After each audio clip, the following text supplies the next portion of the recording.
و اما امید. به عقیده من امید گلی است که سنگ را شکافته و جسورانه از شکاف کوچکی بیرون زده. بارانی است که میانه تابستان و بی هیچ دلیل منطقی قانع کننده‌ای به کویر تشنه‌ای باریده.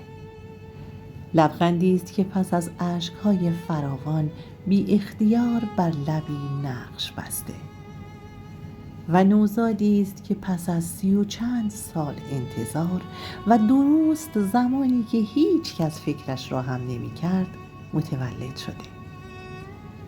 امید تنها چیزی است که ما را کنار هم و به زیستن متصل نگه داشته و تنها چیزی که به خاطر آن دوام آوردیم.